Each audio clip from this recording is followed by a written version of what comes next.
تازه خبره ده، کابل هوایی ډګر څنګه د امریکایي ځواکونو په قرارګاه بدلیږي.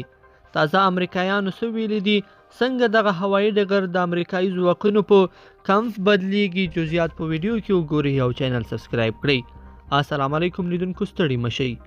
نیویارک ټایمز ورځپاڼې د کابل هوایی ډګر د امنیت او امریکایي ځواکونو د وروستۍ قرارګاه او یا هم اډې په هکله خپل تازه راپور خپور کړی دی او ویلي دي چې د حمید کرزي نړیوال هوایی ډګر به د امریکایي ځواکونو وروستی تمځای وي.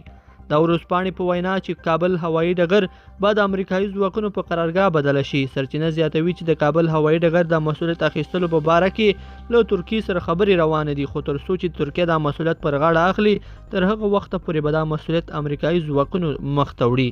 تر اوسه پورې په دې اړه افغان دولت څه نه دي ویلي، خو وړاندې شوي معلومات وایي چې په افغانستان کې به کابل هوایی ډګر د امریکا وروستی میش ځای وي. د یو شمېر نور راپورونو په اساس ویل شوي چې امریکا خپل زرکسیزه ډله چې د کابل هوایی ډګر او امریکا سفارت د امنیت د تامین له خاطره افغانستان کې پرېږدي، چې په هکله یې وسلوالو طالبانو هم غبرګون وښود او غوښتنه یې وکړه چې باید ټول بهرني سرتیري پر ټاکلې موده له افغانستان څخه وځي. طالبانو ویلي له ټاکلې مودې وروسته هیڅ بهرنی هیواد حق نه لري چې په افغانستان کې خپل سرتیري پرېږدي او ټول به پر ټاکلې موده باندې ټاکلې موده له افغانستان څخه وځي. آیا بهرني ځواکونه له افغانستان څخه وځي که نه؟ تر اوسه پورې د دې پوښتنې ځواب څوک نشي ورکولی، ځکه تر دې وړاندې او د مودو په تېرېدلو سره داسې خبرونه هم خپاره شوي چې د یو شمېر هیوادونو سرتیري به له سپټمبر میاشتې وروسته هم افغانستان کې پاتې وي. 2 ورځې وړاندې داسې اسناد ترلاسه شوي وو چې ښودنه یې کوله له سپټمبر میاشتې وروسته به هم د برټانیې د ځانګړو ځواکونو یوه ډله افغانستان کې پاتې شي.